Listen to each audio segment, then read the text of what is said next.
Welcome, sports fans. It is September. I know I left you without a show in August, but not much happened in August. Anyway, today is a very special episode for two reasons. One, it is the 10th episode. We've made it 10 episodes. I did give you a couple episodes in June and July, doubled up, but today is the 10th episode, and it is also opening night for the NFL, so I thought maybe, just maybe, I should do an NFL preview like I did with baseball, and I will probably do with hockey in the baseball playoffs. You're not going to get much NBA out of me. You heard that kind of earlier in the year when we got the NBA Finals. I will talk NBA. It is not my forte. If I ever get my buddy Mike Rizzo from ESPN Peoria on, he can talk some basketball for you. But for now, it is NFL opening night. That is Bills at the champion Rams. Couple of darlings of the NFL. I'm not a big fan of either. This is one of those can they both lose type situations. I don't like the Rams because while I was never a Rams fan, they spit on St. Louis on the way out. I'm not a huge Bills fan, even though they're pretty fun to watch, actually. But they are a rival of my favorite team, the Patriots. And I don't really want them to win because I want the Patriots to get a chance to go up in the division. And yes, I still think they have a chance to do that, even though I'm not going to predict they will. I'm going to predict who the division winners and Super Bowl finalists and champion are, like I did with the baseball. We'll get to that a little bit later. My football fandom, which I don't know if I've gotten into all that much, is kind of weird. So my dad was a St. Louis football Cardinal fan. I probably have gotten into this back when we did the Super Bowl episode. But anyway, we'll recap it. My dad was a St. Louis football Cardinal fan, and they moved, and he hated them for it. Now, I don't feel that way about the Rams. I never cared about the Rams. I wasn't raised as a Rams fan, and they didn't betray me. I just don't like that they spit on St. Louis on the way out, even though I never really supported them to begin with. I thought maybe as I got older I would at some point, but I started following the Patriots because I like the Red Sox. Cardinal fan, Red Sox fan. So I started following the Patriots, and then they got pretty good with this Brady guy. And I am still a Patriots fan post-Brady. I'm a big Mac Jones fan. I think he's a good player. I think he's really smart. What a lot of people forget in football, and you're going to hear me talk about this again, is if you're not a superstar, it's like you're bad. And Mac Jones, while he might become a superstar right now, he's a really sharp player. You can tell he's smart. He's not going to be Tom Brady, and if he is, that's miraculous, because people didn't think Brady would be Drew Bledsoe. But he's a good player, and I think he can lead them to the promised land, but they need some weapons around them. So I am indeed a Patriots fan. Now, you already know that there are, in other sports, multiple teams that I will follow. I'll usually have two favorite teams and a couple of teams that a friend of mine used the term support back in the day. Like he was a supporter of a particular team even though he wasn't a fan of them.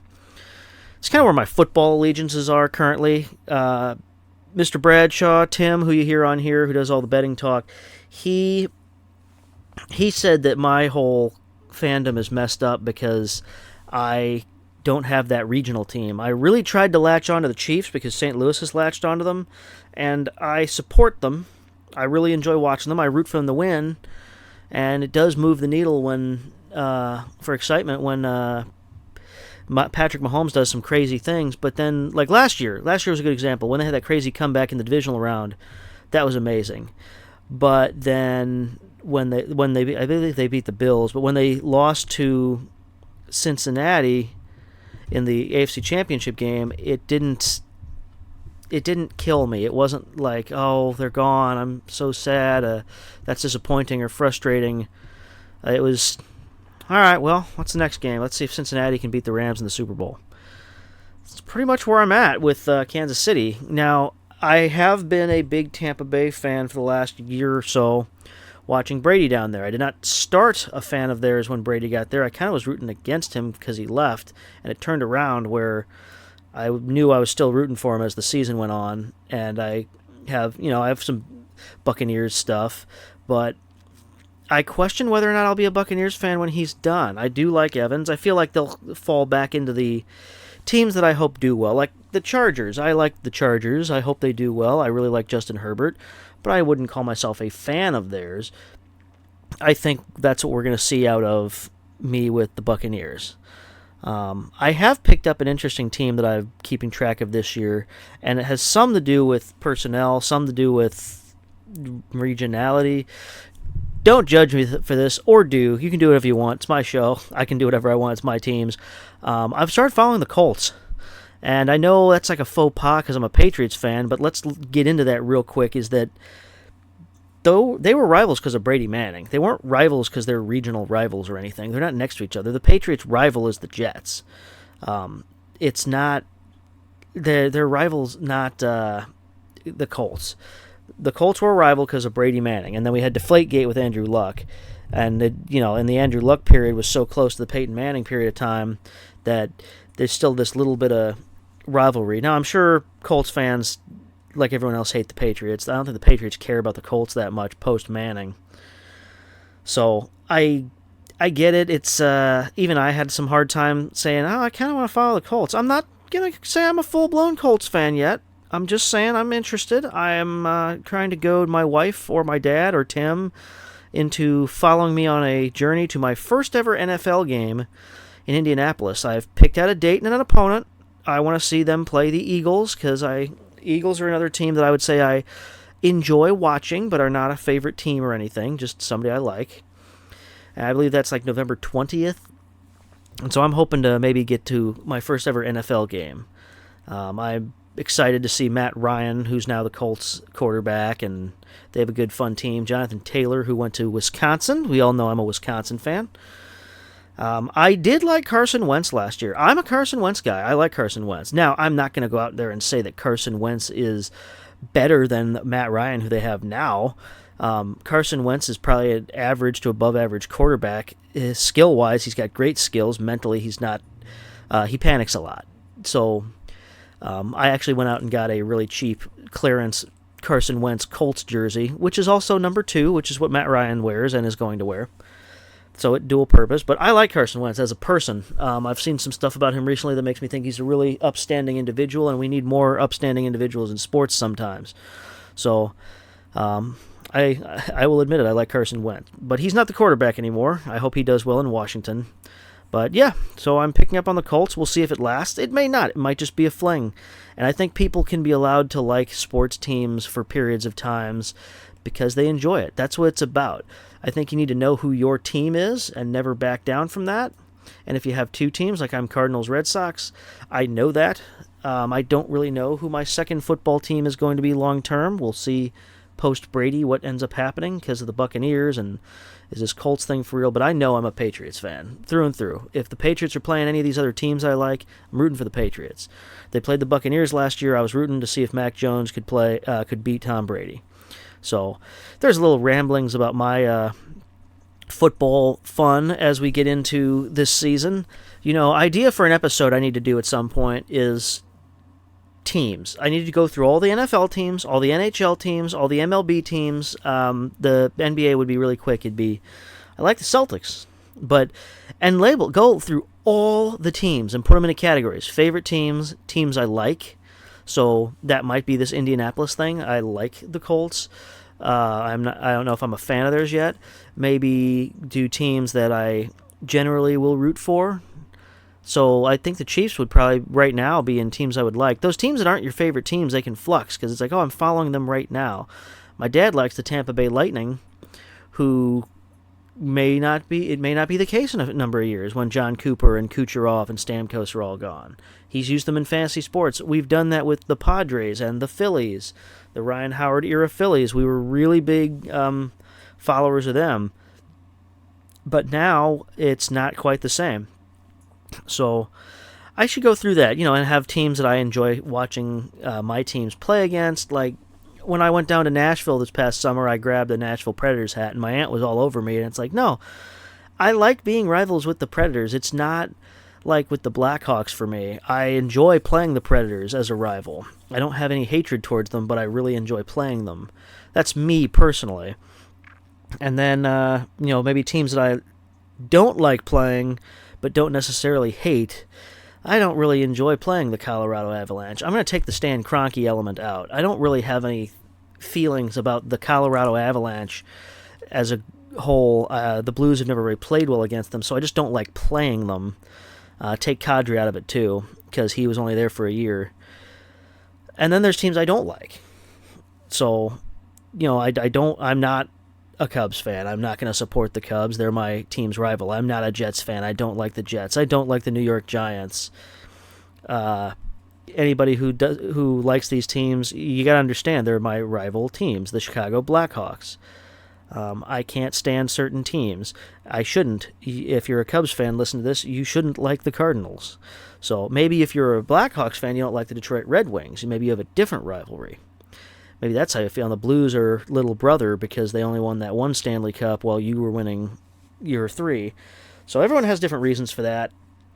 I know Cubs fans who hate the White Sox more than the Cardinals, and I know White Sox fans who hate the Cubs more than like the Indians, who are a big rival of theirs. So that's interesting. I should do an episode on that. But I digress. We're going to get into the NFL today. That is the main thing. I was talking about how I have my team and a couple of teams I'm following, but we're going to go into the preview portion because that is what we're really here for. I have strung you out long enough. I hope you're still listening, or at the very least you have fast-forwarded past my personal ramblings. So we're just going to go division by division. Let's start in the AFC East. The AFC East. Is there any reason that we're not going to pick Buffalo? Buffalo's going to win the AFC East. I like the Patriots. For those of you, I guess I'll list it off. Buffalo, Miami, New England, and the New York Jets are the 4 teams in the AFC East. And I think Buffalo is going to win the division. They're a team. I don't like when the NFL wants teams to win. I don't like when any sport really does, but the NFL is horrible about it, where they just are in love with the team. They wanted the Rams to win when the Patriots beat them. They've wanted the Rams to win since they moved to LA. They finally got it. I think they wanted Rams and Buffalo the last couple of years, and they were not able to get it. They did get their Rams Super Bowl, but now, watch, everyone's going to be on Buffalo. Now, that's merited. Buffalo's really good. Josh Allen, who was kind of raw when he came up, he's really, really good. He can throw, he can run. He's what Lamar Jackson could be if he had some receivers and threw the ball more. I don't know if Lamar Jackson's arm is as good as Josh Allen's. Josh Allen's one of the best quarterbacks. My wife, who is taking the dive into fantasy football over the last year and a half, she adopted a team last year, inherited, I guess. She drafted Josh Allen this year, and she was asking me. I helped her draft. I let her do most of it. I said, I'm not going to tell you who to draft, but if you have questions, ask me. And she got to a point where she was like, I could draft this quarterback. And I said, it's a little early, but for him, go get him. He can be the best quarterback because he does it with his feet, not just his arm. Whereas Brady does it just with his arm. I'm not saying Brady's the number 2 quarterback, but I've had him a lot. I drafted Justin Herbert in both of my leagues. We'll get to him later. So I think Buffalo's going to win that division. I will do the wild cards. Don't worry. We're going to do division winners first, though. The North. Let's do the North next. That's Baltimore, Cincy, Cleveland, and Pittsburgh. I like what I saw out of Cincinnati last year. Their troubles have been health. What I've noticed out of myself this year, because I was thinking about this a few days ago in preparation for the show, are some of the, I'll call them the establishment teams. So like Baltimore, who's like in it every year. New England, in it pretty much every year. But it's not the same New England team. It's not Tom Brady. It's Mac Jones. They did make the playoffs last year, but they barely snuck in and they didn't do anything with it. Are the Patriots going to do anything with it if they were to get in? Baltimore. Can Baltimore get in? Am I just discounting the fact that they're not as good as they once were? Their defense may not be as good as they once were. And they've got Lamar Jackson, but their running game's kind of a mess due to injuries. What receivers do they have? Hollywood Brown's gone. I think their coach is one of the best coaches, so I do think they have a chance to get in the playoffs. But I'm going to take Cincinnati. I think Cincy really showed themselves last year in the playoffs, and I think they get back in as the division winner. They're deep. They got a lot of weapons. Joe Burrow's only a year older. If he can stay healthy, they've got Mixon. They've got all those receivers. They're pretty darn good. Let's look at the South. I kind of wrote this North, South, East, West, but normally I actually look at it as, when I go through divisions, I go East to West, East, North, South, West, but Let's look at the West. The West is going to be really hard to judge. Denver, Kansas City, Las Vegas, and the Chargers. My buddy Tim, he said this is probably your best division. They're all going to be studs. They're all going to be really good. Kansas City loses Tyreek Hill. Denver gets Russell Wilson. Vegas gets Josh McDaniels as a coach. And the Chargers get a year more of experience as they almost made the playoffs last year with Justin Herbert and all of his weapons. I'm going to take the easy way out, though. I'm going to say Kansas City with their... they're good until they're not. They have good coaching. They have one of the best quarterbacks, if not the best quarterback. Again, I talked about Josh Allen. The only thing Josh Allen doesn't have is what Patrick Mahomes has. Super Bowls. He has one Super Bowl win and one Super Bowl loss, and he's been in the playoffs a lot. I can't take... It's just like when the Patriots were at their best. I can't take the Chiefs out until they prove me otherwise. They do get Juju Smith-Schuster, so they lose Tyreek Hill, but they still have weapons. They can still make moves. I still think they can do it. There have been times where Tyreek Hill's been hurt, and he's gotten it done without him. So I'm going to take them. This is going to be my tough division for wild card decidings. It's going to be tough to eliminate any of those teams, but I've got an... I have one team in that division that I absolutely am keeping in.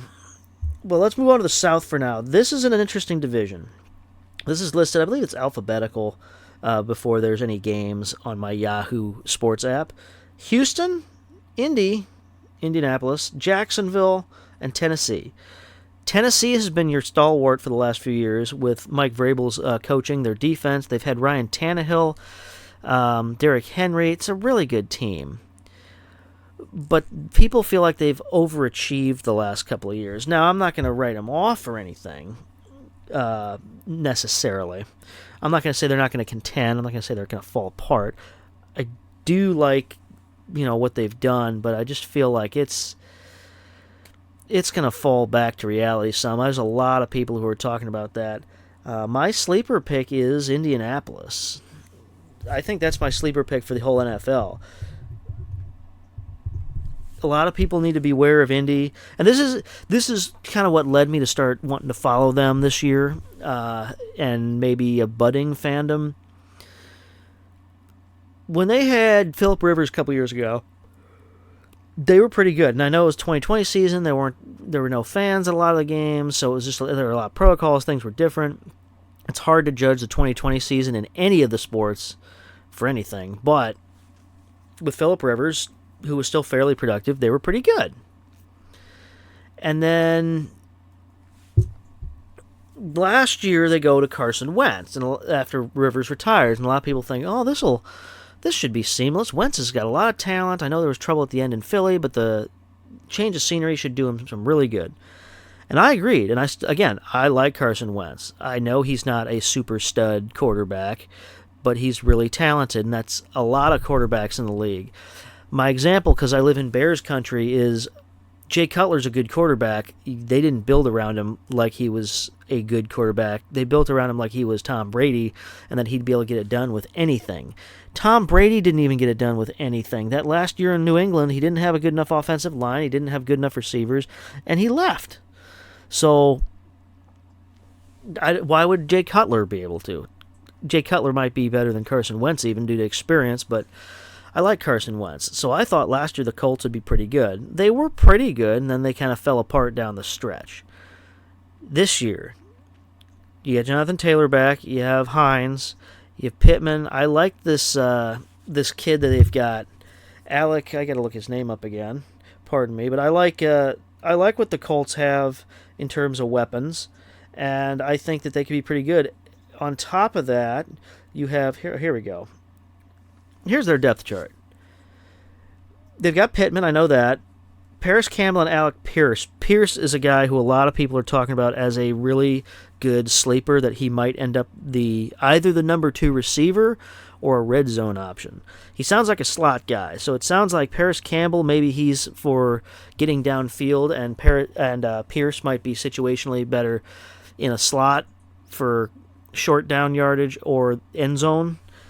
I think they both could be valuable. Those are 3 good receivers there. I know Pittman's seen as one of the top receivers in the league. So I'm excited. But throw into the mix Matt Ryan instead of Carson Wentz. Again, I'm a Carson Wentz guy, but I don't think anyone's going to argue that Matt Ryan, who even though he's older, with all that experience and knowledge, and he's still got a good arm, people were saying Atlanta, is Matt Ryan done? I think Atlanta was just a mess, a cluster, you know what.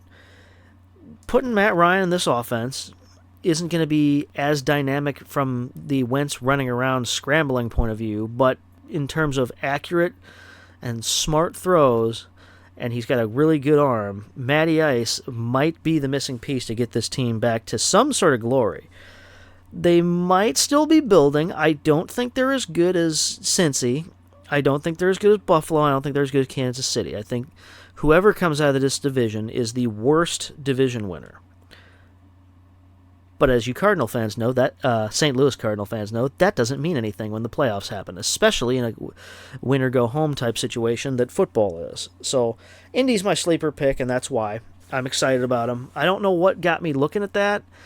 I just started looking at that and Matt Ryan and the Colts, and it got me excited enough to buy a Colts jersey. On sale, albeit. I didn't spend $130 on it. It was double digits, and it was below $50. But it got me excited enough to go, hey, I kind of want to go see this team. They're nearby.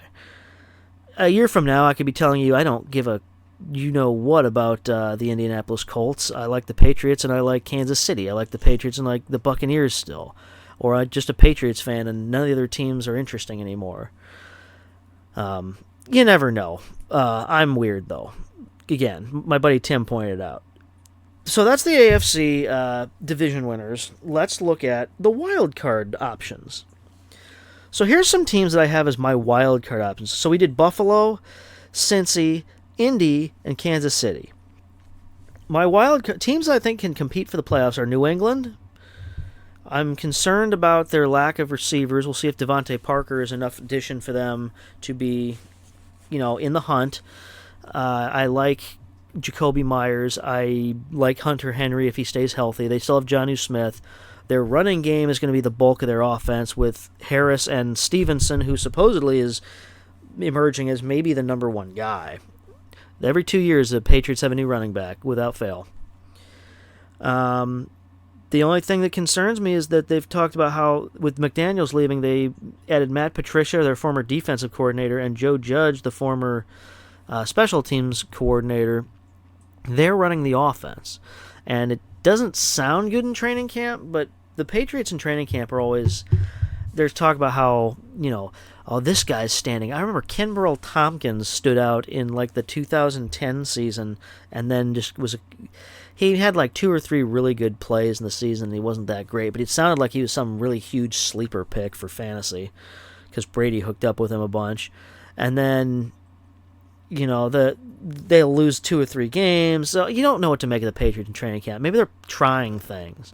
The writers, and everyone still wants them to lose just because they don't like Belichick, and they've won so much. There's talk that Mac Jones doesn't look as good. He's not hooking up with his receivers. We'll see what happens with them, but I think they're still a playoff contender. Like I said, I picked Kansas City, and then the rest of the division in the West, Denver, Vegas, and Chargers. I'm going to tell you right now, the Chargers are going to be my other... they're my top wild card. I'm not selecting all of them right now. I'm going to make some points. But the Chargers are my top wild card in the AFC. I think they're really good. Justin Herbert's a stud. I think they're the biggest threat to Kansas City in that division. I've seen some experts picking them as the division winner. So the Chargers are in. Herbert's really good. I think they could use some more younger receivers. Keenan Allen's getting up there in age, but he's still good. So Eckler, they've rotated some running backs, but the Chargers are really good. Vegas is the other way around. Vegas has a lot of good pieces, and Derek Carr, who, remember, I talked about good quarterbacks, not great quarterbacks. Derek Carr had an MVP caliber season at one point, but He's never been the elite quarterback people thought he could be, but he's a good player. I think Vegas has built around, I keep calling them Oakland. The Raiders have built around Carr the way they should through all these different coaches. They have built that team to be a good quarterback with pieces around him. So it's going to be interesting to see how that plays out now with Josh McDaniels, who likes Carr. Now, these rumors came out a week or so ago with Tom Brady was looking at Vegas, and John Gruden shot down and said he wanted to keep Carr. So that's interesting. But Carr has said, it doesn't bother me. And he seems to be an even-keeled guy. Nothing's ever seemed to bother him. People who say that he's not that good a quarterback, people who think he's going to be a lead, he's fine. I like his mental edge where he's not worried about that kind of thing. So Vegas is very interesting to me. My buddy Tim has them in. I'm going to have a hard time picking my last two wild cards. The North. Baltimore, Cincy I took as the division winner. Cleveland, Pittsburgh. Let's be honest, Cleveland, especially with the Deshaun Watson issue, they ain't going anywhere this year. They are burying this year to try to get Deshaun Watson back and then some people around him. Cleveland doesn't know what they're doing pretty much ever. And I've said that to my buddy Mike Rizzo from ESPN Peoria, who's from Cleveland, and he's covered the Browns for Cleveland media. He was on the ESPN radio station for Cleveland. He's covered the Browns. He feels the same way. That organization can't get out of their own way. Pittsburgh has Mitch Trubisky at the helm currently, ahead of Mason Rudolph and their rookie quarterback. I don't see Pittsburgh being a threat. I see them being competitive, like they're going to put up a fight in games. They're not going to be a team that you walk all over, but they're not going to be a playoff team, and they may not be above 500, but they're not going to be a rollover team. Like I don't know the Jets are going to be any good. I don't know how good Miami's going to be. I didn't talk about Miami earlier, but there are people who probably think that they can be a playoff team if Tua does well with Tyreek Hill. I guess I should be giving them some more stock, but I think they're a year away yet. I don't think the Jets are going to be any good. I think Miami does have a chance. I'm backtracking to the East, but I think Miami has a chance to compete for a playoff spot, but I think they're on the outside of the bubble looking in. They're exactly this. I didn't talk about them when I did the AFC East, and I kind of looked back in the mirror and said, yeah, don't write off Miami, but they're not in my wild card group. They're not even in my wild card contenders group. They're like, there's division winners, wild card contenders, and teams that are almost wild card contenders. That's Miami. Pittsburgh's below that. They're going to put up a fight. They're not going to roll over. I think Cleveland's going to be worse, actually. I think Pittsburgh at least has more together than Cleveland, but I could be wrong. Cleveland was in the playoffs a couple years ago with Baker Mayfield. And we'll get to him in a minute in the NFC. Baltimore is going to be interesting for me. I talked about it earlier. I don't know if Baltimore is a playoff team or I just have them penciled in as a playoff team just because of how good they've been. I want to put them in. I really do. When I was talking to Tim a couple days ago, I wanted to put them in. I'm going to come back to them because I know kind of my three teams after the Chargers. No one else from the South is getting in. I think Indy will get in. I already talked about how Tennessee is due for some regression. Houston's a mess. Jacksonville's still learning. They have Trevor Lawrence. I wouldn't write them off as being competitive. I think they'll be better as a competitive team than maybe Pittsburgh, but I don't think Jacksonville's ready quite yet. I like Trevor Lawrence. We'll see how the coaching goes. Last year was kind of a step back for everyone, but they'll be okay eventually. But I don't have Jacksonville doing much this year. And if I'm wrong, I'll eat it. And that's the same for all these teams, but you got to pick someone. I don't hate Tennessee. I really don't. Tennessee, Baltimore, Chargers, who I have in, Vegas, and New England. I don't have Tennessee in the playoffs. I think they're going to regress. I don't think they're doing any better with Tannehill than they were. Like, his first year, he was great there. I don't see them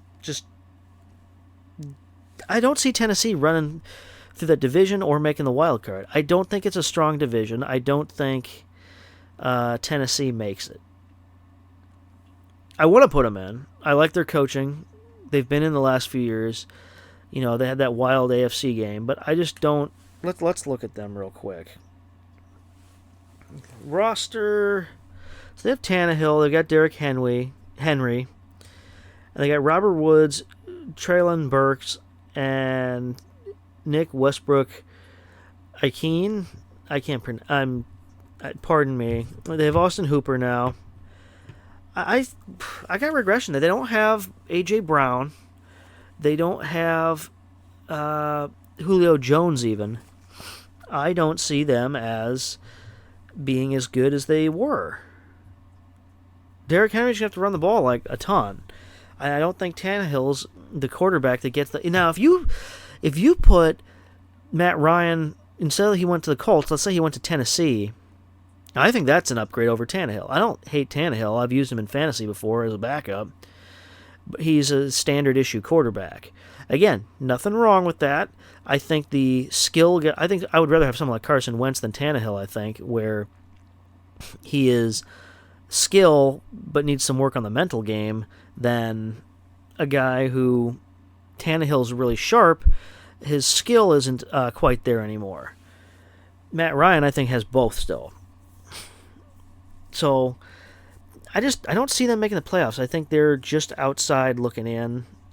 I think I like them better than Miami. I do not like them better than Baltimore, who I'm hemming and hawing at. So I got Vegas in. I'm talking about Baltimore. I'm sorry, I got the Chargers in. I'm talking about Baltimore, Vegas, and New England. That's my last two. I just feel like by the end of the year, New England's going to be in the playoffs. I don't know that they're my second wild card via record, but they're the second team I'm going to take. I think getting to play against the Jets and Miami is going to help them more than hurt them. And I could say the same about Baltimore dealing with Pittsburgh and Cleveland. I think it's going to be really hard for anyone. Oh, the other team I didn't mention is Denver.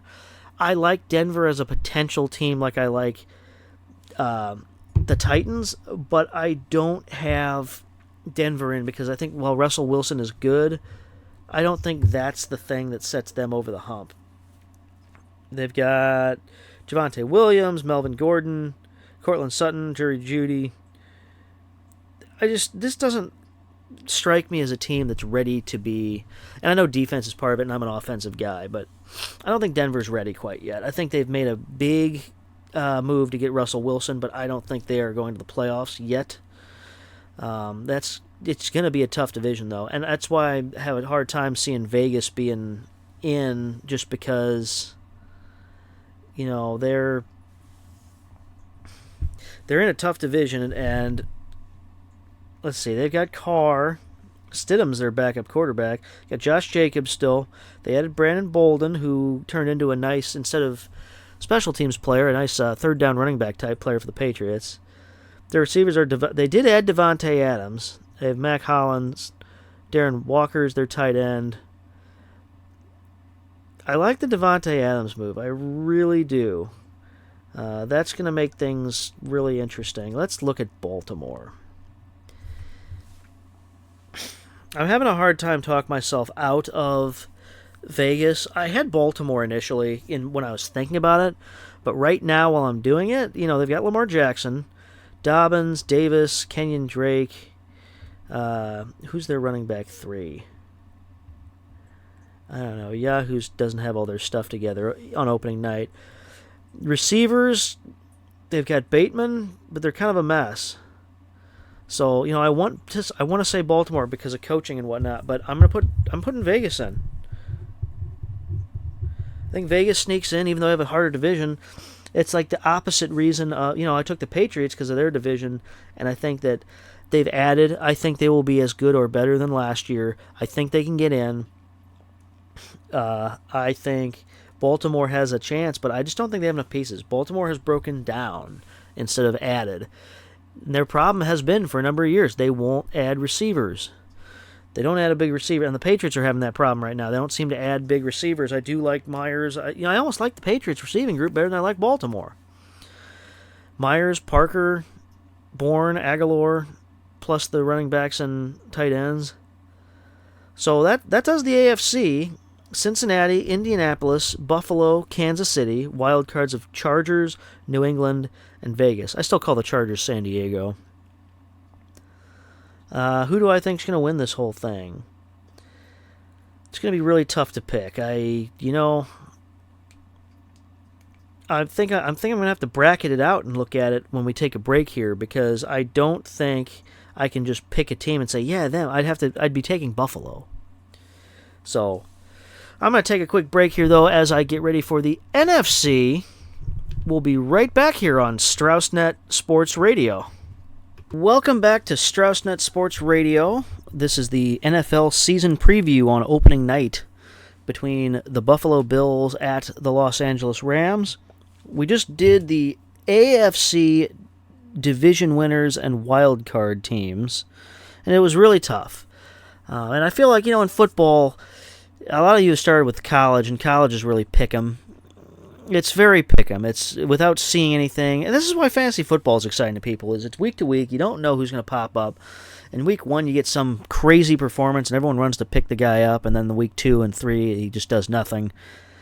So it was really hard for me to not only pick the teams, but pick the playoff matchups. I thought it was hard picking the teams, but during that break, I went and did my playoff matchups. Reminder, we had Buffalo winning the East. Kansas City was my 2 seed, I decided. Winning the West, my 3 seed is going to be Cincinnati, and 4 is going to be Indy. And I had to do this to do the playoff bracket. It wasn't just that I was picking division winners, I ended up labeling them. So I go Buffalo, Kansas City, Cincinnati, and Indy. I think Kansas City is going to be better than a lot of people think, even though Tyreek Hill's gone and Kansas City feels like they're kind of on a downslope. No, I think they're definitely still a force. I have Chargers, New England, and Vegas, and I decided to keep it in that order. I feel like a lot of people want to keep New England out. Even Tim told me he's staying away from them. But I decided I think they're going to get in. I think they're going to be better than last year, even without some household names. And Vegas will still be your third. That's keeping teams like Baltimore out, Miami out. But I just decided I think New England's going to have that edge because their division over Vegas, even if Vegas is a little better team. Chargers were my number 1 wild card. Part of me wanted to take them over the Chiefs in the division, but I didn't. But you'll see how that goes in the playoffs. So I have Kansas City beating... Remember, it's now a 3 wildcard system, so the top team, Buffalo, gets a bye. Yes, I do think Buffalo's good enough to be the top seed in the league. I think they're better than New England, so they get that virtue that New England got the whole time of being the best team in a bad division, but they're also a really good team.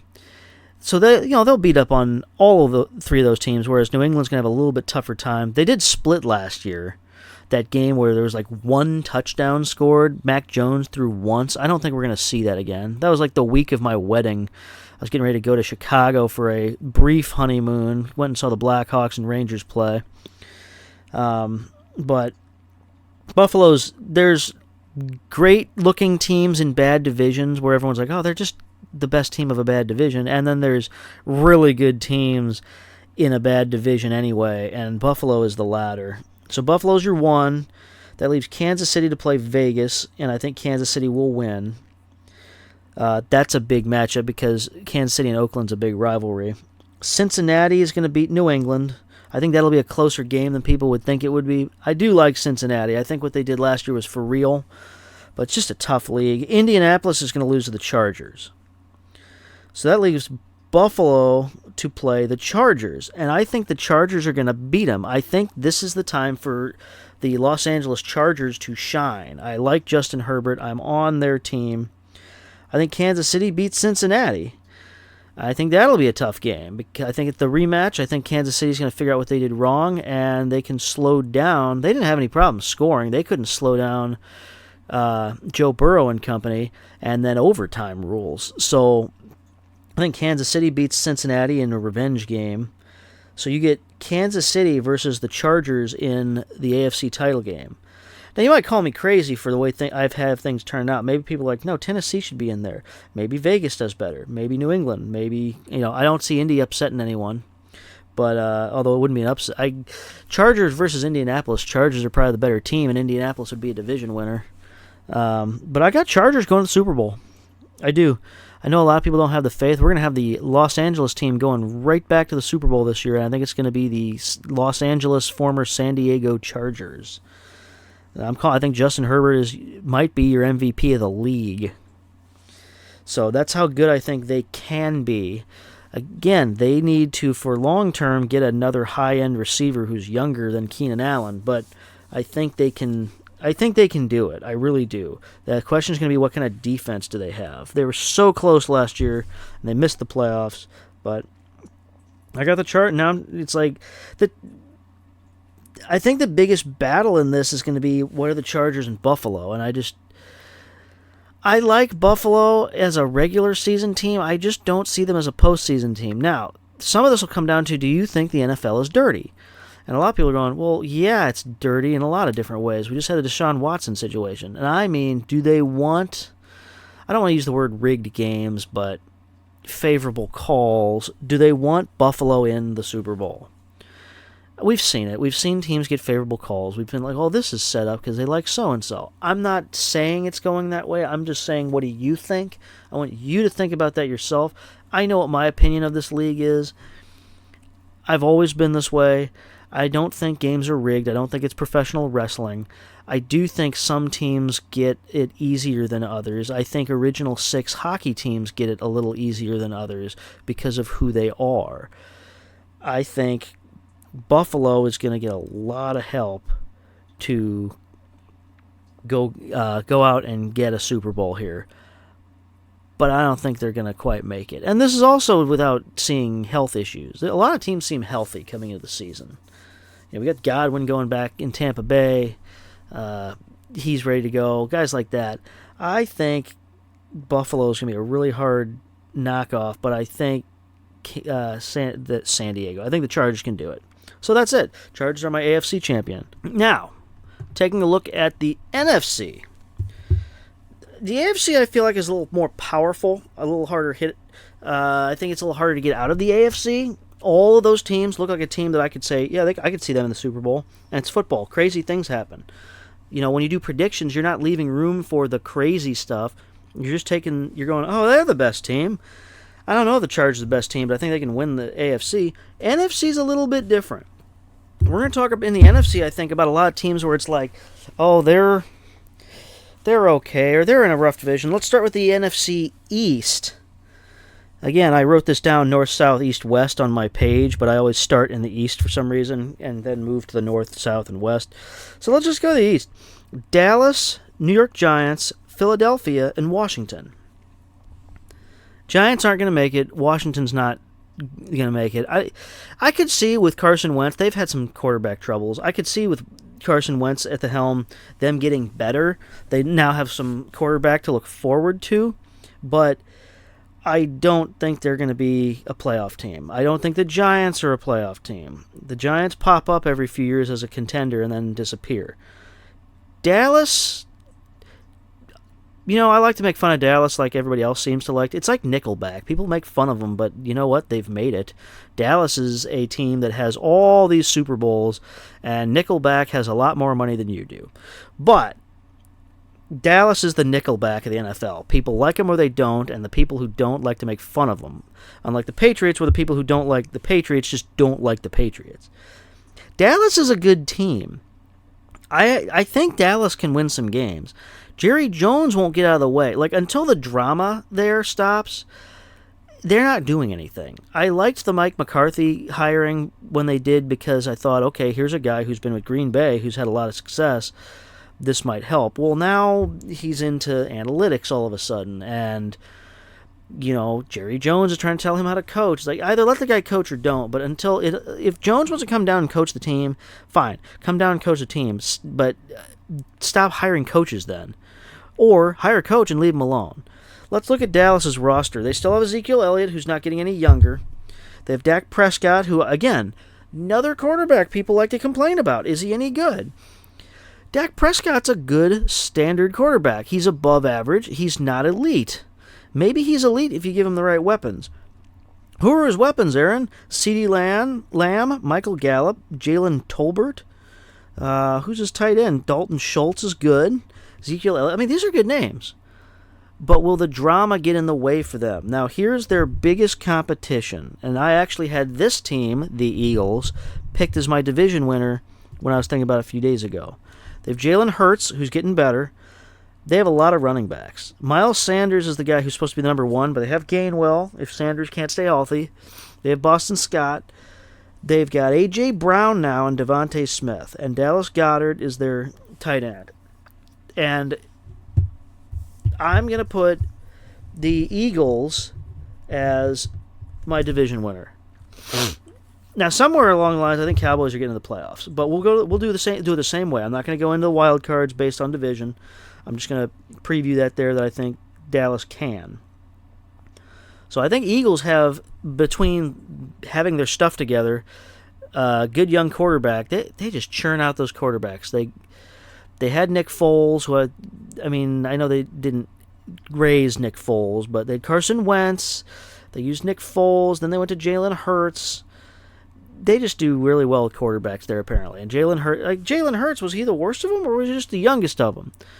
But Hurts has done pretty well. They came in and lost to Tampa last year in the playoffs, but I like what the Eagles have set up. The A.J. Brown from the Titans, another reason I think the Titans fall out of the playoff group. The Titans are going to be one of those one of those last teams out teams, and it's partially because of A.J. Brown being on the Eagles, who I think will be in the playoffs. You know, the East has been a 500 team would get into the playoffs. Well, now Dallas doesn't get to win the division just by virtue of being Dallas. The Eagles are pretty good. Oh, that's nice. My phone's telling me that my Netflix subscription that I don't actually have is on hold because my payment was declined. Hey, you guys need to try harder because I don't have Netflix. My wife does, but I have nothing to do with that account. So all you spammers can go away. This is live radio, folks. I mean, we're not live when you listen to it, but I record live, and sometimes you hear my other co-host, the cat, walk by and her collar jingle. She's in the other room napping right now. But I think the Eagles are good, and I think they're a real contender. They could go to the Super Bowl. Will they? I don't know, but they could. The West is very interesting. I'm just going to tell you right now, right off Seattle, don't worry about them. San Francisco is going to be tough to figure out because they have Trey Lance. I like Jimmy Garoppolo better than a lot of people do. Jimmy Garoppolo's problem is he doesn't stay healthy. On the Carson Wentz scale, he is a different breed because he is pretty mentally sharp, doesn't quite have the skills. Carson Wentz I guess it's more like Carson Wentz is unique because he's got a lot of skills and the mental game isn't as strong as some of the other guys. And that's not a knock on him. It's just we're all people and he isn't as mentally strong in tough situations and he's working on it. But Jimmy Garoppolo might be a sharp guy, but he's not, I'm not shaking the trash can like Mike Rizzo is. Mike Rizzo will shake the trash can when we mentioned Jimmy Garoppolo. I don't think he's trash. I actually was okay with if the Patriots had got him at one point. But at this point, it feels like there are better options. I think a team can win with Jimmy Garoppolo. Someone out there is going to be really mad at me because I'm going to say I don't think Jimmy Garoppolo is that worse than Dak Prescott. Maybe Prescott has a better arm.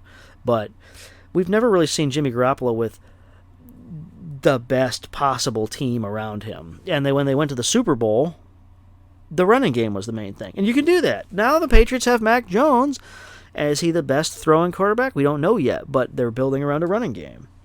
So I think I think Garoppolo was overrated for a while, but I don't think he's a bad player. But they don't trade him. They go with Trey Lance. They're going to start Trey Lance. They didn't trade Garoppolo because they didn't want him on Seattle. They didn't want... And let's face it, this is going to be a tough division. Losses are losses. If you lose to Seattle in a tough division, and even though if they're the worst team, because Jimmy Garoppolo knows your playbook, that's a problem. Because you're going to be fighting with Arizona, who's gotten better, and the Rams, who I don't know how much worse they've gotten. A lot of people want to write the Rams off. I hit an ad. I'm going to the roster of Arizona. I hit an ad button. There we go. Kyler Murray is still a stud. They have James Conner. They got Marquise Hollywood Brown. They have A.J. Green. They do not have DeAndre Hopkins for several games due to a PED issue. Again, I'm not going to judge DeAndre Hopkins. I'm not saying he's a steroid user. He's a cheater. Some of these guys take stuff to try to stay healthy. DeAndre Hopkins has had injury issues. And some of them feel like either A, they went and took something and it happened to have something in it and they were too dumb to find out. And trust me, that probably happens more than we think. Or B, I don't care. I'm going to take something to get healthy and hope that I can get through it. How many people back before certain things were legal and illegal would smoke?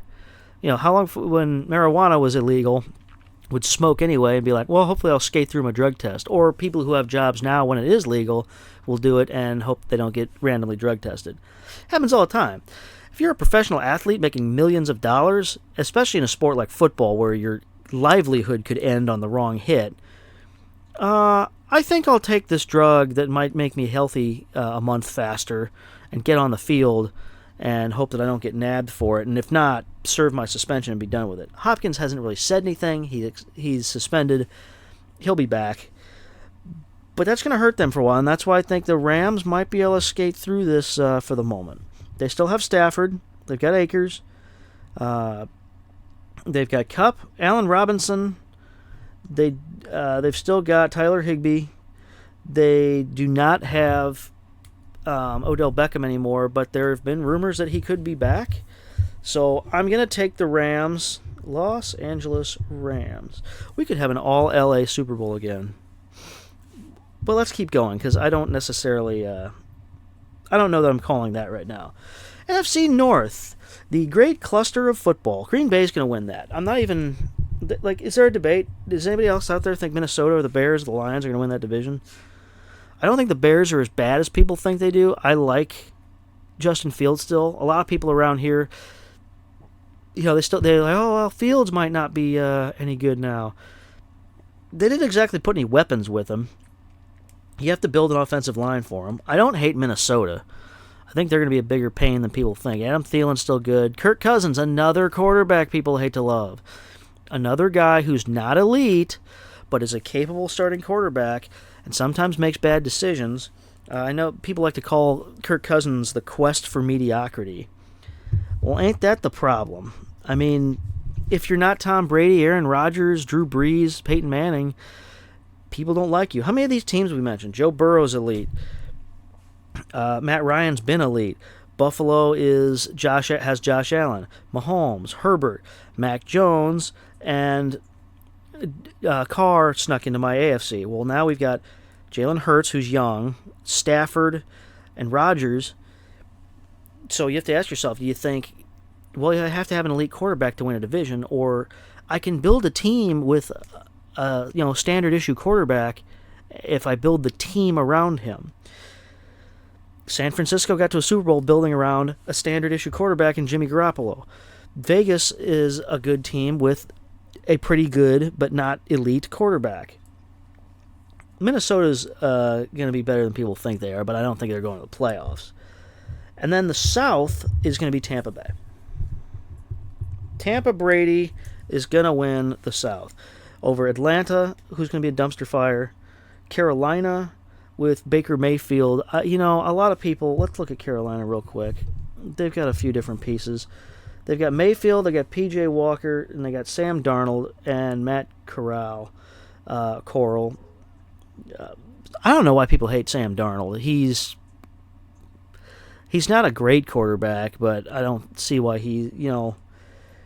is Baker Mayfield that much of an upgrade? Baker Mayfield's causing more drama than he's solving right now. But, Rizzo doesn't like him. I don't know what to think of him. I thought he was a good personality. He's caught up in the wrong thing. If they lose to Cleveland in Week 1 because he's busy trying to out-throw Cleveland, that's going to be a problem. But Mayfield is an upgrade for them over Darnold. Again, don't get me wrong. When I defend lesser quarterbacks or standard quarterbacks, I'm not saying, well, they should be considered elite. No, not at all. I just feel like the media outlook in the NFL is, well, if this guy doesn't become Tom Brady, then he's a bust. It's either you're great or you're a bust. There's never, well, he's good. we can do better, but we can do worse. We do that. We've seen that in baseball. There's a lot of guys like, Lars Nootbaar is in the Cardinals outfield right now. He's a really good defender. He's not probably going to be an elite hitter. You can do better. You can do worse. Sam Darnold, you can definitely do better than him. But to say he shouldn't be in the NFL is ridiculous. But I don't think Carolina's going to the playoffs. Let's go back. Saints are an interesting anomaly because they still have some nice players. Jameis Winston's a quarterback. Will he take any sort of mental steps forward? They really like him there. They've got Kamara and Mark Ingram back together. Kamara is going to be, he's getting older, but he's still the main piece. You got Michael Thomas back after a couple years off. Jarvis Landry. I don't know. Taysom Hill is now listed as a tight end. I don't know what the goal is there. I don't know what they're doing. They lost Drew Brees and they went to Jameis Winston over Taysom Hill, and I guess they think they can get the talent out of a more mature Jameis Winston than the Buccaneers did. Now I said, this is interesting because I'm making a different argument this year than I have in the past. I said Tampa Bay went from nothing to something because they got Tom Brady. They upgraded the quarterback position. And now this year, my entire mindset, it seems like, has been second-tier quarterbacks work if you build a team around them. I still think the Buccaneers added something else. They added something to their brand. The Buccaneers went from being the Buccaneers to Tampa Brady. If Oakland had got Brady, Vegas, same difference. They bring some credibility back. The New Orleans Saints went from Drew Brees to Jameis Winston. Now, I said in the past, Jameis Winston has a lot of talent. It was not enough to bring Tampa Bay where they needed to go. I don't think he has what it takes to make the Saints go where they need to go, but I also don't think they have the right pieces around him. So it's like I'm making the opposite argument. He had good pieces around him in Tampa, and I'm saying I don't think they were a playoff team, but he's also a more mature player, and I have seen this. That is the X factor.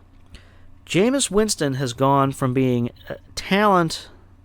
I don't want to say a brainless talent because I don't want to insult the guy, but he's gone from being a talent to being a player and to a football player. You can see that Sean Payton's talking about he's made mental strides. He's still going to throw his interceptions. Now, if you put him on, if Tampa were to get him back, let's say Brady retires and they trade for Jameis Winston, then I think this version of Jameis Winston could potentially keep Tampa afloat, no pun intended, pirate ship, but it's not going to be Tom Brady. I think a lot of the NFL is looking at this. I mean, you're not going to have these super elite quarterbacks on every team.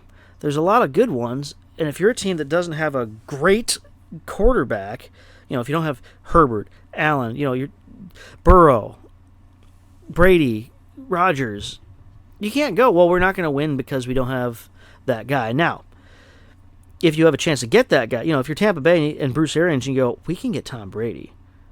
Of course you're going to get Tom Brady. You're not going to say, well, I'd rather keep Jameis Winston. We don't have to do this. You're going to get Tom Brady, especially if he's a free agent. Tom Brady was a free agent. They signed him. They didn't have to trade for him. They didn't have to mortgage their franchise to get him. And they went out and they won their Super Bowl, and they still have a chance to this year. I'm going to have to talk to myself here about if I want to name Tampa as my NFC team. They did the right thing. If Brady retires, you're not going to get another Tom Brady. Let's say Jameis Winston were available. I don't know what his contract is. I'm just using it as a for instance. You could conceivably say he's better than what we have.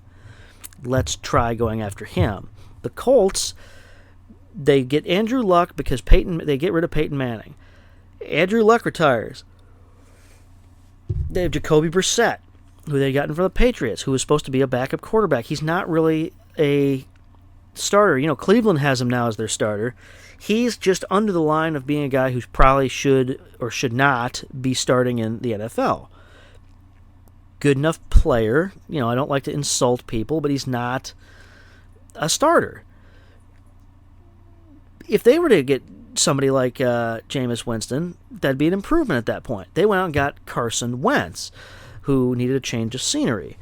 And they felt like it was an improvement, and it was. And then they tried to take the next step by getting Matt Ryan, and I think that makes them go from wild card contender to division contender. I like Carson Wentz. You've been hearing me talk about him all day as my example. But Matt Ryan is definitely a better quarterback. Well, Jameis Winston's your Carson Wentz level. He's got a lot of skill, but you can do better. Can you build a team around a guy like that? Now, if the Saints all of a sudden had an opportunity to get Aaron Rodgers, they would get him, and he'd be even better. My defense of the mid-tier quarterback isn't, well, you should be happy with that. It's, you shouldn't act like they're garbage. The Bears shouldn't be down on a young guy in Fields. The Vikings have Cousins, but he was an upgrade at the time. Well, now maybe they need something to take them to the next level. You can win with a mid-level quarterback. Cam Newton, for all intents and purposes, for most of his career has been a mid-level quarterback. Some of it because of injury. He had that one MVP season, and they went to the Super Bowl, and he couldn't dig them out, but he's a good player. I liked when the Patriots got him to see what he had left. Injury has made it to a point where he can't throw the ball like he used to, so Newton's not, if Newton could throw the ball, even if he's not what he used to be, good mid-level quarterback that you can try and win around. Philly, what do you expect out of Jalen Hurts? Is he a high-end quarterback, or is he currently a mid-level? So far, my NFC teams, Green Bay, Tampa, and Philly, and the Rams, are all high-end quarterbacks. People thought maybe that Jared Goff was the answer. He's a mid-level quarterback, and he got to the Super Bowl. Good example there. I just thought of that one. Jared Goff and the Rams and their high-flying offense made it to the Super Bowl against the Patriots, and it was a low-scoring game, and it is possible the Rams could have won that with a guy who was a young but mid-level quarterback. He is not going to be as good as Matt Stafford can be. He is going to be as good as Jared Goff can be. You can win with a mid-level quarterback. Having said that, if you have a chance to get better, you should. Now, let's look at some wildcard teams now that we've rambled on about the mid-level quarterback. Because the NFC is stocked with them. The AFC has a lot of elite quarterbacks, but the NFC is stocked with them. All right, so we picked Green Bay, Tampa, Philly, and the Rams. Well, I'm going to tell you right now, Arizona's getting in. They are my Justin Herbert and the Chargers. I'm not saying they're going to the Super Bowl, but that's my other team. I really like Arizona. I'm not taking anybody else from the South. I'm not taking anybody else from the North. I got 2 spots left. And it's pretty cut and dry. I think Dallas and San Francisco. Even with the Trey Lance thing, I think Trey Lance will be fine. I think there's a lot of drama around that, but I think they'll be okay. They made it to the playoffs last year. They ended up going with Jimmy Garoppolo for the experience. I think they can nurse Trey Lance through this, get him on his feet. So I'm saying the Giants aren't going. Washington's not going. I think Washington, by the way, should have stayed the Washington football team. Multiple reasons. One, I think the Commanders was kind of a hokey name. I know people don't want the Redskins used anymore. Mixed feelings on that. There are groups that did want it that have merit to say that. But I liked the Washington football team. First of all, I know the NFL didn't want that because if you say Washington football team, you know what it means. It means Washington Redskins without saying it. But I liked kind of the classic. I liked the logos that they came up with for it. Commanders built upon that, but I liked the logos for the Washington football team. I thought the generic was kind of fun. I thought it looked old school. I kind of liked it. It grew on me, and I think they should have just left it the Washington football team. Here's the other problem. You're rebranding over and over and over. People bought into Washington football team for some of the reasons that I just said, and now you're starting your branding over. In a year, no one will care. But anyway, that's me. I don't think Seattle's getting in. Detroit and Minnesota. Minnesota will be a competitive team, but I don't think they'll get in. And then Atlanta's not New Orleans might compete. I don't think Carolina will be great. I think they'll be okay. I think their coach is probably on the hot seat. I think New Orleans finishes second in that division. I think with Winston and the magic of Sean Payton, I think they'll be okay, but they're not going to beat Tampa or anything. I don't see anybody else getting in. I don't think San Francisco's a strong contender, but it's hard to write them off. I kind of came up with them the other day where it's like, I don't know that I want to put them in or not. And then as I go through the teams, I'm like, well, there's no one I want to put in over them. So the NFC has turned into a little bit of rambling. So I'm going to take a quick break, do my bracketing, and tell you what I think is going to happen in the NFC playoffs. And on top of that, I'll see whether the NFC beats the Chargers or not. So I'll be right back here on StraussNet Sports Radio. Welcome back to StraussNet Sports Radio. And here we are. Here we've come to the playoffs and the Super Bowl. So I'll recap it real quick. I did do the AFC playoffs. Kansas City would beat Vegas as the 2 seed. 3 seed Cincy would beat New England. Indy, the 4 seed, would lose to the Chargers, the top wild card. Chargers would beat Buffalo, the 1 seed in the AFC. Honestly, I think Buffalo is my second pick to go from the AFC. I'm not going to hedge my bet here and call back my prediction, but Kansas City beats Cincy, and then Chargers beat Kansas City to go to the Super Bowl. But I still think Buffalo is the second. I'm with some of the hype. I don't like the hype trains, but I do think Buffalo is trending towards it. If they don't do it this year, they're not going to do it, is my point. I think it's built for them. Kansas City's a little weaker than they've been, but I think Cincinnati's really good. The whole AFC is good. Like, you tell me, any one of those teams are going to the Super Bowl, pretty much besides New England and Indy, I believe you. Indy could do it. They could surprise me. Vegas, I could see being a little high-flying with Josh McDaniels, and I think they could put on a show. But aside from that, I don't love my wild cards. So the whole AFC is tight. The NFC is a little bit more. It was a little easier for me. So I said Green Bay was going to win the North, Tampa would win the South, Philly would win the East, the Rams would win the West, Arizona, Dallas, and San Francisco were my wild cards. I'm going to say Tampa's the number 1 seed. I don't think their division's as tough. I don't think Green Bay is going to be as good without Devontae Adams. I think they're going to be your 3 seed, actually. I've got the Rams with the 2. They're going to go back. Even though they're in a really tough division, I do think the Rams are going to come back to being a really tough team. And Philadelphia is going to be your 4. So that puts the Rams against San Francisco. I think the Rams beat them again. I don't think San Francisco is ready to go to the Super Bowl here. I think they've almost gotten to the Super Bowl kind of in with some luck. And it's good to be lucky sometimes. You know, people are like, oh, they're not good. They're just lucky. Teams that win have some luck. You got to have some luck. You know, somebody hits an upright, changes an entire season. So the Rams are going to beat the San Francisco Giants, the 49ers. Arizona is going to beat Philadelphia, the wild card. They're going to be my 1 wild card that gets in again. Green Bay is going to walk all over Dallas.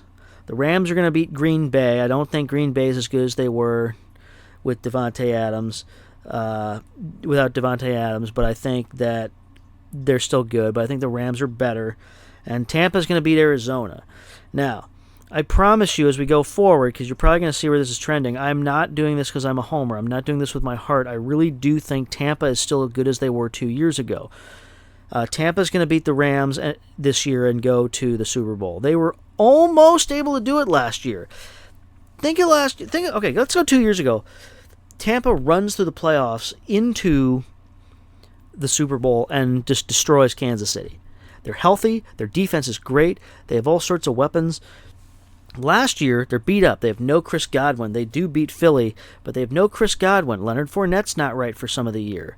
They didn't even have Leonard Fournette in the first game of the playoffs last year in the wild card round. They lose the divisional round to the Rams. They have to make some massive, insane Brady comeback in the final minutes of the game to even tie it, and then the Rams, they had to, Brady with the math where it comes out to exactly what he needs to do, and then the Rams throw a seam route to Cooper Kupp, who just runs up the middle into the end zone and the game's over. It was heartbreaking. But if Tampa is a little bit healthier or a little bit deeper, they can beat the Rams. And then I definitely think they could beat San Francisco a week later. I didn't think San Francisco was that big a threat to the Rams. I was disappointed that was the AFC game. I thought the NFC title game. I thought the NFC game was the Rams Buccaneers. That was the best game, and I was worried about it. But so I think the Patriots South, Tampa Brady Buccaneers will beat the Rams and go beat the Chargers in the Super Bowl. Brady wins his last Super Bowl. Giselle guts it out through the season. They stay together, and he retires a champion. That's what this is set up for. And no, I'm not saying this. I'm literally pausing while we're doing this, writing out my predictions, having a tough time with it and telling you. I didn't come up with this a week ago. I thought about it a little bit and decided, I need to get on that and do a podcast. And today happened to be the day. It's opening day. I kind of wanted... It wouldn't have mattered if I'd done it after the Thursday night game, but I didn't want any games to have started when I made these predictions. So I think... she guts it out with Tom. They go on. He has a good season. They have a really nice team. They had Julio Jones, who, if he can stay healthy, can be a really big weapon for them. I know Ronald Jones is gone, but they'd phased him out anyway. The defense is still very high-end. I have them on my fantasy team in 2 leagues. They have all the pieces to go back and win it again. I don't think the Rams do. I don't think Green Bay does. I don't think Arizona does. I don't think Dallas or Philly have all the pieces. I think Tampa has all the pieces to be a juggernaut again. And I think they run roughshod through the league. If they stay healthy, they can beat the up-and-coming Chargers, and Brady goes out a hero and retires a champion like he always wants to, gets another Super Bowl ring, and that's the end of the Tom Brady chapter, and Tampa is left wondering, who's our quarterback? And Todd Bowles gets the recognition that Bruce Arians wants him to, and then Byron Leftwich leaves again. Another year of him trying to figure out if he's going to get a head coaching job. Someone finally hires him, and then Tampa goes back to being a middling team that can compete because they don't have Arians. Bowles is the head coach. They don't have Leftwich. They don't have Brady, and they have to pick up some pieces and see what happens moving forward. But for now, Super Bowl 57 at Arizona on February 12th will be hosted by the NFC team Tampa Bay beating the AFC team Los Angeles Chargers. So there you go. There is your football preview for the year before a single game has been played that means anything besides preseason. Tampa Bay is going to beat the Los Angeles Chargers. And you're like, Aaron, those are teams that you both said you kind of like for one reason or another. And I'm like, I don't do this for nothing. I mean, I don't think bad team. I'm not a fan of a bottom dweller team. If I were, if the Patriots went to complete hell, I'd still be a Patriots fan. But I'm watching Tampa because of Brady. I picked Tampa because of Brady. I believe in him, and I believe in the Chargers because of Justin Herbert. And now you're going, didn't you spend this entire show rambling on about Carson Wentz and the middle-tier quarterback, and you literally took the GOAT and a guy who you think can win the MVP at the quarterback position? I said, yes, because I think if you're building a team, you can have a middle-tier quarterback and still win. But if you got those high-end ones, you're set apart from the group. There's nothing wrong with your middle-tier quarterbacks. If you have one, you don't have to talk about them like they're trash. Be nice to them. Appreciate what you have, but that doesn't mean that you're set. You have to build around them. Anyway, we're going to take one more quick break here, and then we're going to go over some baseball standings because we are in pennant run season. I'm not going to preview playoffs. I'm not going to talk about who I think is going to be the champion because that's another episode.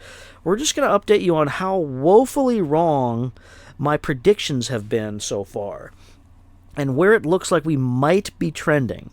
So maybe we'll make one last shot at who I think these teams are going to be heading into the end of the year. But we'll be right back on StraussNet Sports Radio.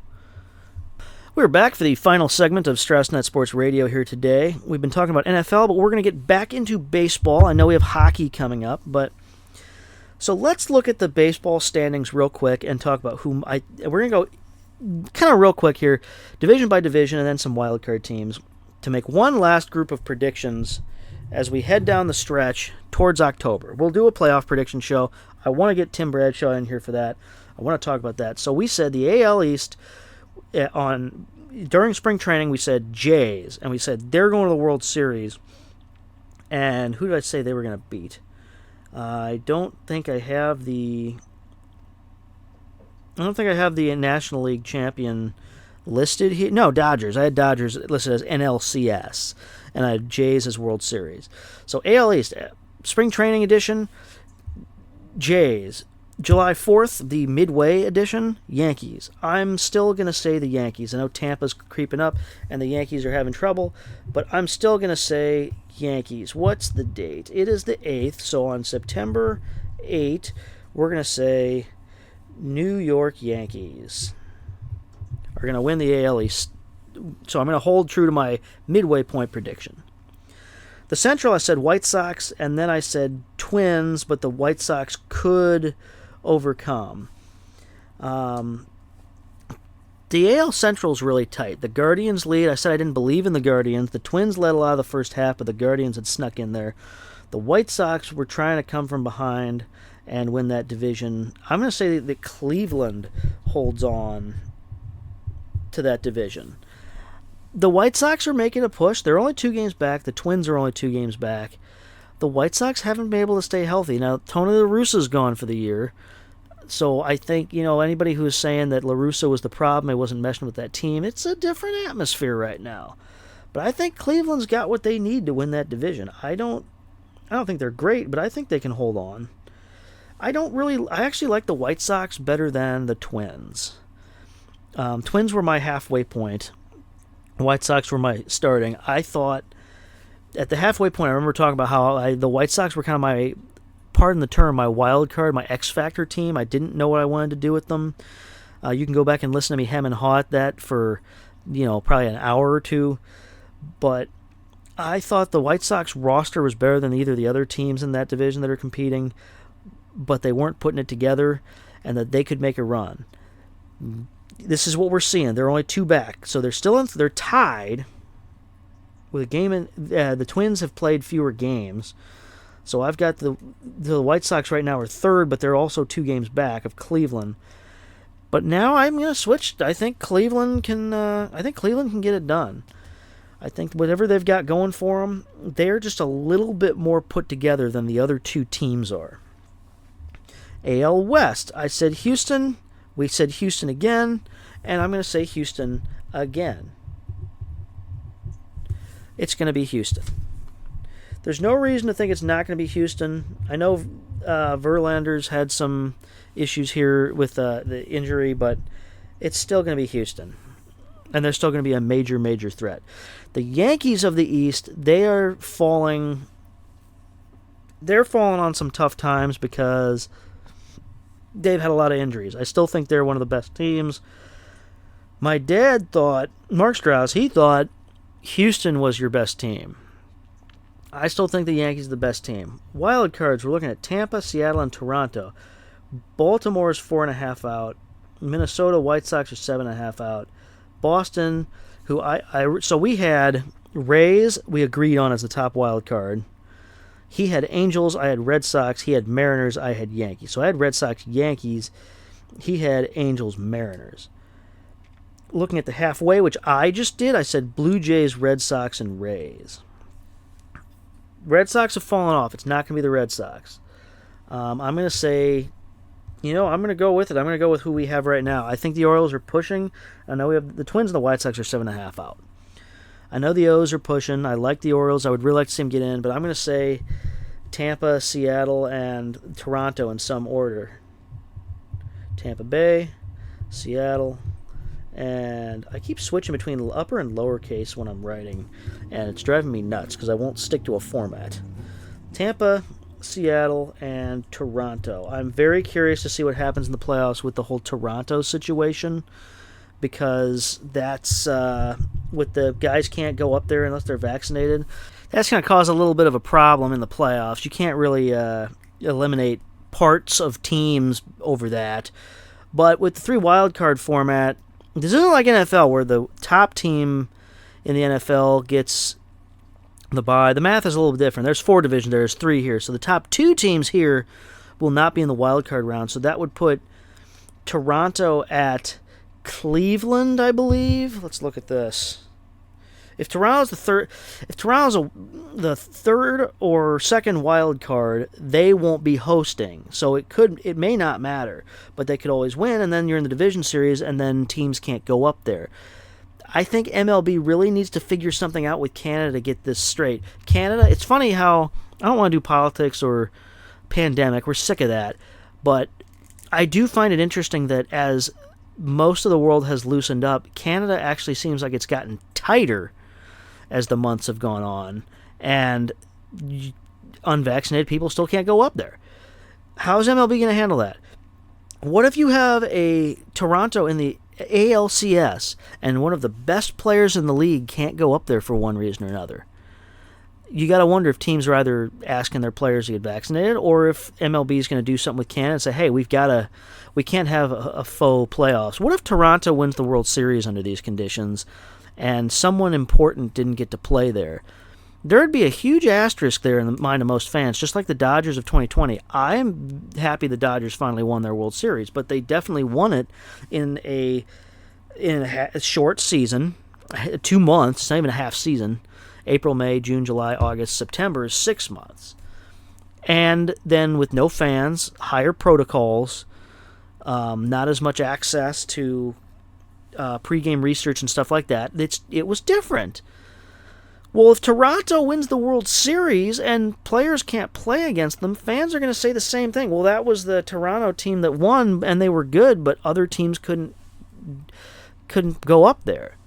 What if the Cardinals go to the World Series? I'm not saying they are, but Goldschmidt and Arenado didn't go to Toronto during the Interleague Series. Pujols played, and Brendan Donovan played third. Are you going to say that if the Toronto Blue Jays beat the Cardinals in like 5 games or 6, and 3 of those games were won in Toronto without Paul Goldschmidt or Nolan Arenado in the lineup, that's not legit. The Cardinals wouldn't have the St. Louis Cardinals of 2022 did not lose the World Series to the Toronto Blue Jays of 2022 without Goldschmidt and Arenado because of a rule. So it's going to be very interesting to see what happens as we move forward. It's not just those 2 guys, but it's a point to be had. So right now, in the American League, you would have Yankees, Cleveland, Houston, Tampa, Seattle, Toronto. I'm pretty much saying that the standings we see today are the standings we're going to see at the end of the month. That would make Houston the number 1 team, the Yankees the number 2.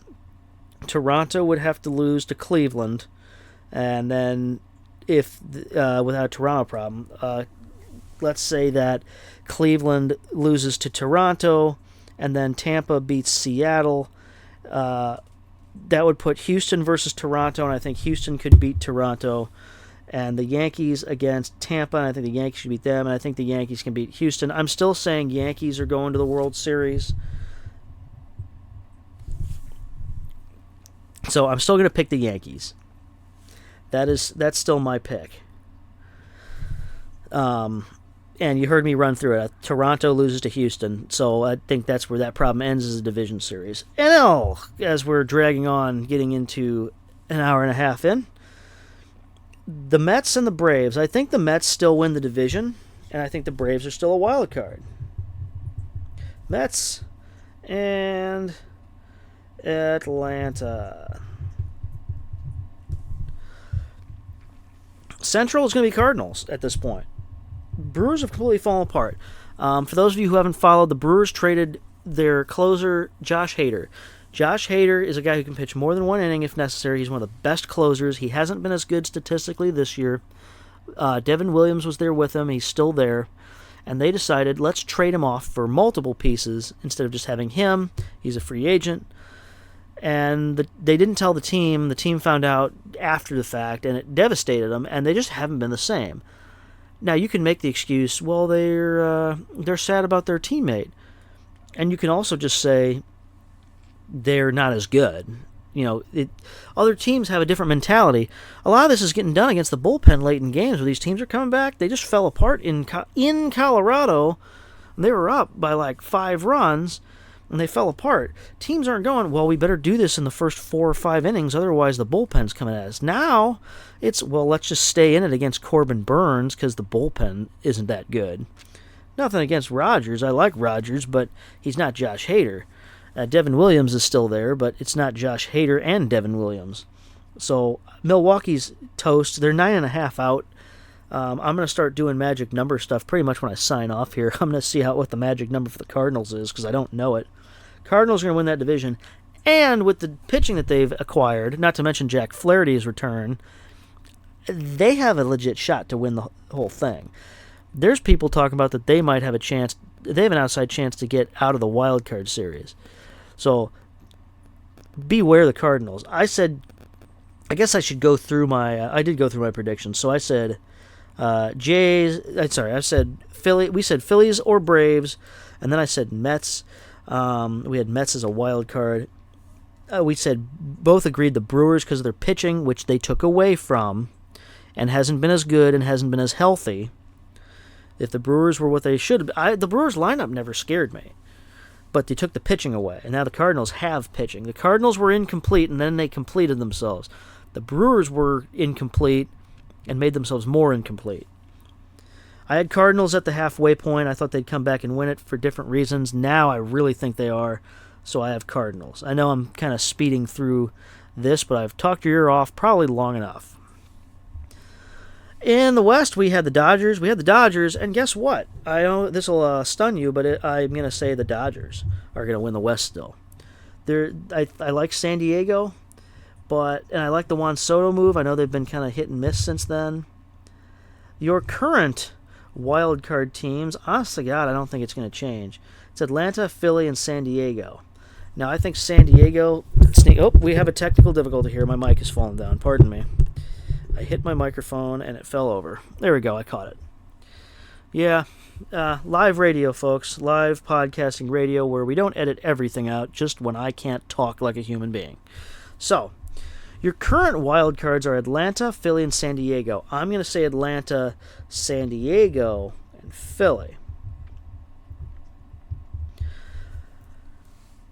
So that would put I'm going to say the Dodgers and the Mets still hold on to those top seeds. So I'm going to say the Cardinals are going to play Philadelphia, and they'll win that. And then Atlanta will beat San Diego. So that would put So Atlanta would be the remaining wild card team. And so Atlanta would have to play the Dodgers. I'm going to say the Dodgers are the 1 seed. And they're going to have to... The Mets have a chance to catch them, just like the Cardinals have a chance to catch the Mets, but I don't see it happening either way. I know the Mets and the Braves are like 1 game separated, but I still like the Mets better. The Scherzer thing's not going to help. Scherzer's a little banged up right now, but I think the Mets will hold the fort down.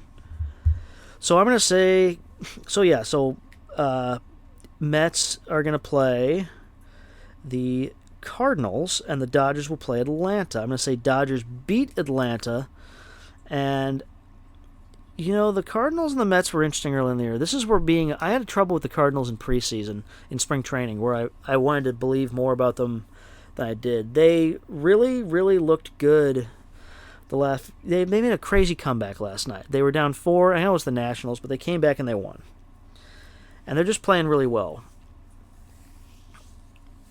I think the Dodgers go to the NLCS. I don't know if... I'm going to say the Cardinals beat the Mets in the division series. I think the Cardinals can find a way to do it. Take a game there, win 2 games in St. Louis. They're playing great right now. If they can hold true to that, I like Alonso. I like the Cardinals lineup a little bit better right now, oddly. For all the things they didn't have in April that I was like, when I did the Grinds My Gears episodes, the Cardinals and the Red Sox were making me not as excited about baseball as I could be. The Cardinals are making me excited. They are doing the second half thing. I think they can beat the Mets. I think they can beat Philadelphia in 2 games out of 3. I think they can beat the Mets in a best of 5. DeGrom is really good, but I think the Cardinals can hang with them. They're just a little bit better than they were early in the season. I don't know that I can put the Cardinals over the Dodgers. So right now, on September 8th, I'm going to take the Dodgers in the World Series, and I think they're going to win their World Series. We had the Dodgers losing to the Yankees. Now I have the Dodgers winning against the Yankees, and at the halfway point I had the Yankees beating the Mets. Now I have Dodgers winning against the Yankees. I think that everything's coming together for the Dodgers. Max Muncy is back to what he's supposed to be. Forget his stats for the year. Look at his stats for the last 2 weeks or the last month. Max Muncy's back, so they're getting healthier. I think the Dodgers can win the World Series. Now, here's the thing about the Cardinals and the Dodgers. The test is coming in 2 weeks. The Cardinals are going to play the Dodgers and the Padres on the road. Their schedule's pretty easy the rest of the way. Like, they're playing the Brewers next week, and we're going to try to put a couple more nails in their coffin. We're playing the Reds. We're playing the Nationals this week and the Pirates. We're going to play the Brewers again in a few weeks. Then we're going to play the Pirates. Like, the last week of the season is going to be Brewers, Pirates, because we moved that series from the beginning of the year to the end of the year. The homestand this week, we got Nationals, then we're going to Pittsburgh, then we're going to home for Brewers and Reds, and then we go to Dodgers and Padres. Watch those series. If the Cardinals play with the Dodgers or run the score up, change my prediction. Tell me the Cardinals are going to the World Series. But if the Dodgers look like the Dodgers, then yeah, I still think the Dodgers are going to win the World Series. But right now, and if the Cardinals go play the Yankees, that'll be interesting because they just beat up on the Yankees in August. I'm not being a homer and predicting the Cardinals to win the World Series. I'm not going to do it. I think the Dodgers are going to beat the Yankees. But don't sleep on a hot team. We've seen this before, and I know this is coming from my dad says people will draft people in fantasy sports based on their teams because they're familiar with. We've seen the Cardinals as a team that shouldn't be where they are time and time again. I did not think last year's team was a World Series team, but I thought they were a team that could get to the division series if they could win one game against Max Scherzer and maybe the NLCS. I did not think the 2019 Cardinals were a World Series team, but they were a team that could get to the NLCS, and I thought maybe they'd be playing the Dodgers. I thought they had a really good chance when they were playing the Nationals, but the Nationals were the hot team. Hopefully the Cardinals aren't peaking too early. Remember, last year's big run was in September, not in August. If the Cardinals can continue playing on an even keel, don't get too high with every win and don't get too low with every loss. Win your division. See if what you can do in the wild card series. They could go to the World Series, but I like the Dodgers better. I almost like the Mets a little better, but I'm going to say that I think the Cardinals are more complete right now. The Mets are banged up. The Mets pitching is banged up. Taijuan Walker hasn't been quite as good. Scherzer's, I think, back on the IL. They did get DeGrom back. But look at the Cardinals pitching is coming together. So, in terms of our little Homer report, because I've told you, I've started this whole show by saying I'm a Cardinal fan, I'm a Red Sox fan. You're going to hear about those teams. But I think the Dodgers have everything they need. The Dodgers are the 18 Red Sox. The 18 Red Sox won like 117 games or something and just ran roughshod through the playoffs. They lost one game to the Yankees in the division series. They won the league championship series against Houston in 5. They lost like one of the first couple of games to them. And then they lost Game 3 of the Dodgers series and then won the next 2. They only lost one game per series. This is what the Dodgers are going to do. They're going to run it through the whole playoffs. And, again, I did the playoff format thing. I said I wasn't going to do predictions, and here I am doing predictions. Well, we'll do it again right before the playoffs when we have the final teams. Anyway, but the new format doesn't change how the first team, the bye teams are functioning, because the old division series started on the weekends. Well, we're just going to have the wild card series on a weekend and then start the division series during a week. It all got pushed back because of the lockout, not because of the playoff. The playoffs extended into November because of the lockout, because we pushed series to the end of the season instead of season ends, rally Monday, Tuesday, Wednesday, Thursday, wild card series. Completely different. So that's baseball for you. Hopefully hopefully September is exciting as it should be. I always call my fantasy baseball league. There's only one September because the playoffs are in September, and we had the old 2004. There's only one October. So that's where we're at. We got our football predictions. Tampa Bay is going to beat the Chargers, and we have our baseball predictions from September. Dodgers are going to beat the Yankees.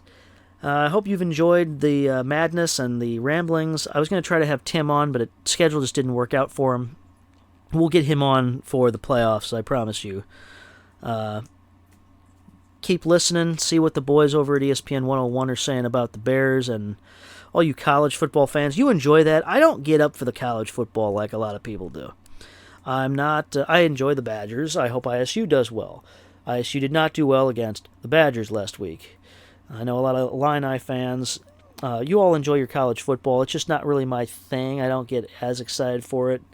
I watch as it gets more important. I want to know who wins, but I barely watched the national championship game last year. I just kind of had it on in the background. So, but you guys enjoy that.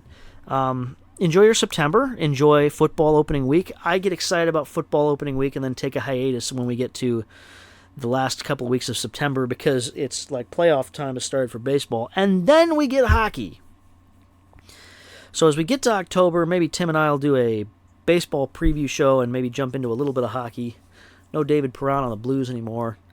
I'll get excited for hockey real quick, and then all of a sudden when baseball ends, it'll be hockey and football. So thanks for listening. We'll see you next time. This has been StraussNet Sports Radio. We're on our way. Here we go.